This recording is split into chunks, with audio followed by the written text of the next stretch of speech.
coalition bi ak tabax coalition du benn. alors doxal réew mi ak doxal coalition bi du benn commissaire Rewmi Quotidien xëy tey di ñu wax ni ci commissaire Kër Massar xam na Massar du Kër Massar la woon Massar moom moo woon kër gi. non non Moussa dafa samp kër gi rek. dafa samp kër gi rek après gars yi naan Kër Massar Kër Massar. waaw mais moomatu ko de waaw. waaw léegi Kër Massar yaakaaroon ni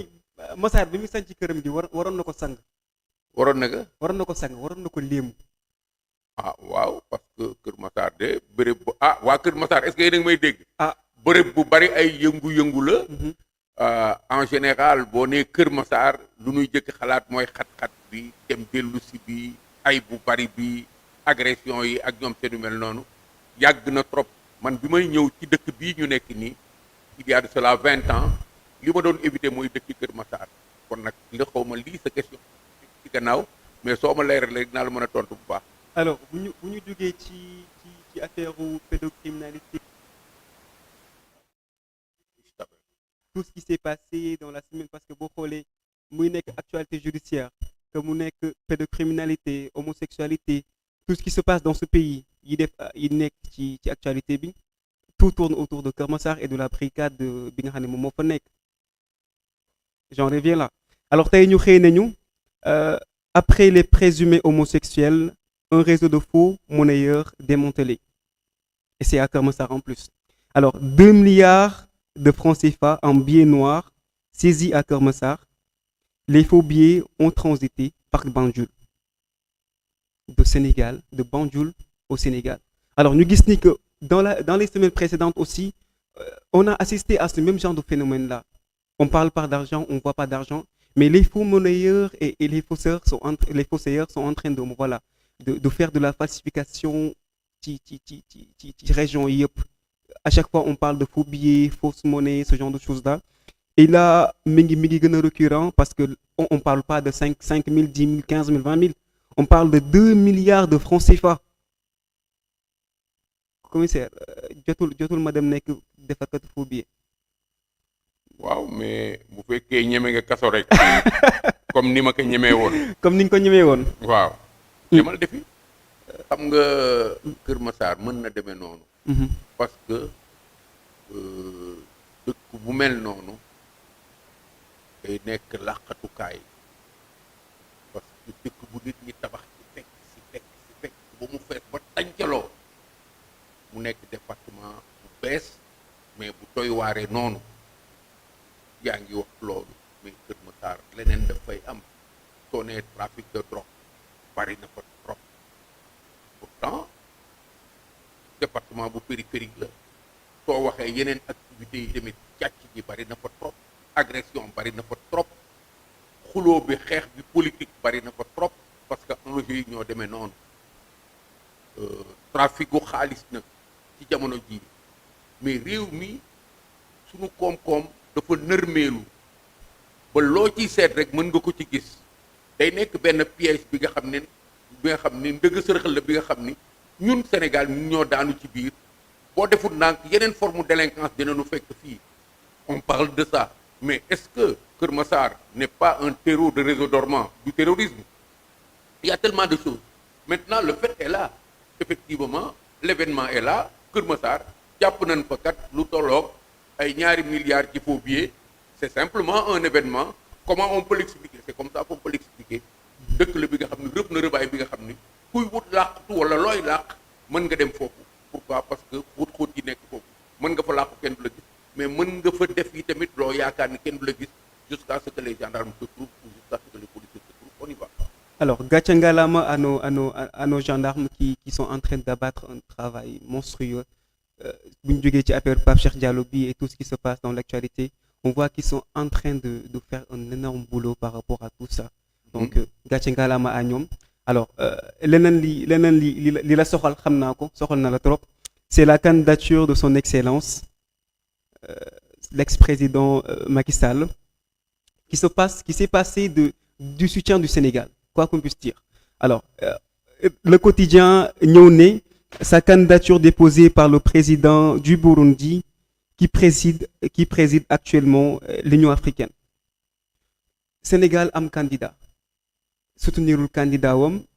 dem ba Union africaine par le biais du président du Burundi ñëw soutenir la candidature de Macky Sall. Jurons ensemble ñun dañuy jubiler parce que il est question de candidature. Il n'est pas question de Macky Sall nekk na secrétaire général aux Nations Unies. Premier xeex bi mooy xeex bi nu imposé mooy xeexu Macky Sall mii kat du nit ku baax fi nga xam ni àddina bi dañu valider ni nit ku baax la depuis très longtemps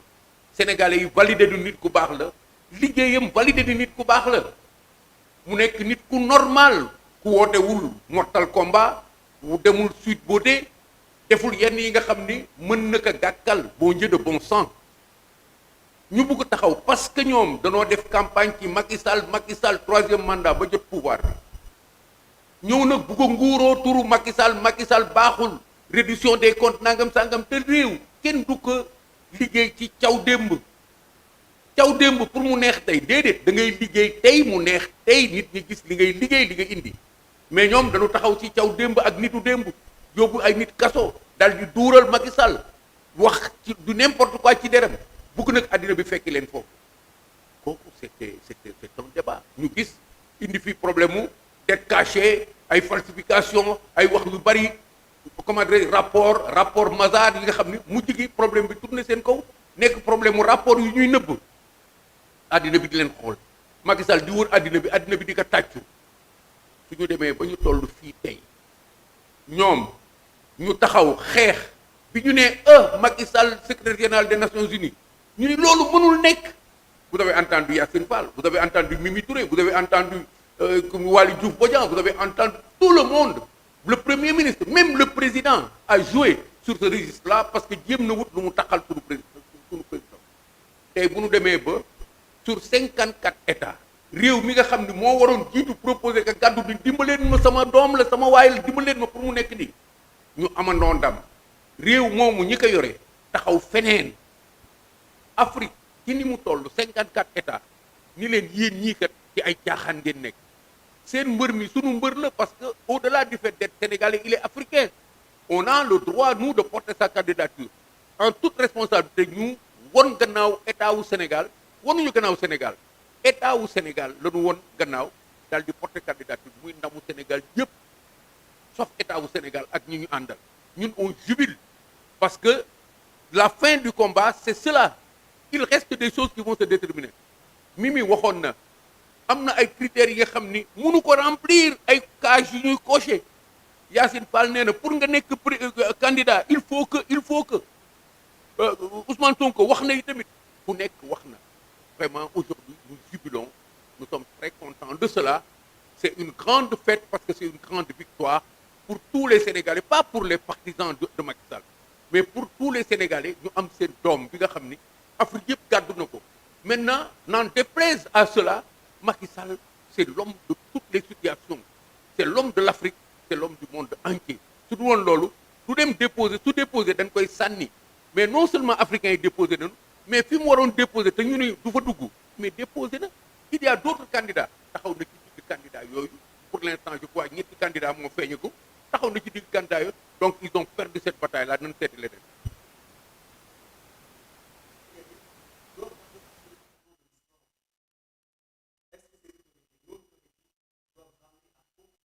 waaye yow da nga foog ni da nga Ousmane Sonko nga toogal wala Diomaye nga toogal. man non duma est-ce que ça veut dire que yow ils sont en train de ramer à contre-courant de commissaire je repose la question. waaw est-ce que nos autorités doivent ramer à contre-courant de l'histoire?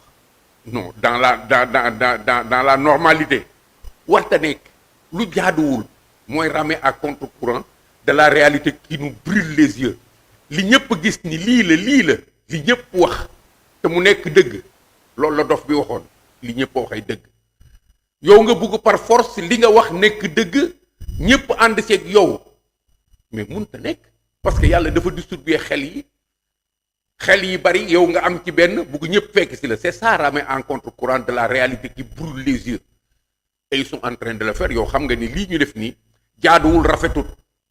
parce que Macky Sall bu bonoon sax c'est un Sénégalais dès que mu am envie def loolu Sénégal moo war a apprécier candidature am porter candidature bi avancer même bu fekkee du jàll mais que ce soit son pays qui se bat pour que moom mu bañ a nekk dara affaire politique intérieure u Sénégal bii Macky Sall moo baax ci Sénégal sénégalais yi wax nañ que bi nga fi jógee léegi réew mi doxut est-ce que tu comprends et ça fait mal ils ont essuyé des défaites avec Macky Sall face à Macky Sall depuis le début ba ñu indi leen wooy réew mi doxut ah l'autre l'a dit je la félicite encore 100 000 fois la députée là comment elle s'appelle encore Anta Babacar Ngom l'a dit premier ministre réew mi doxut xam ngeen ni réew mi doxut j'ai une vidéo de Alioune Tine qui dit réew mi doxut mais lan moo fi deseti ñoom au lieu de s'occuper de réew mi doxut ils cherchent quelqu'un à abattre ça c'est véritablement ramer en contre-courant de la réalité ramer en contre-courant de la réalité ça les met en contradiction avec l'histoire réelle du Sénégal te Sénégal fii mu toll tey Macky Sall bu baax a baax la ñu am addina bi nangul leen que véritablement l'histoire retiendra que pendant que le Sénégal fait son chemin avec son fils qui le fait briller partout, ceux qui le gouvernent rament en contre-courant de cette réalité, donc en contre-courant de l'histoire.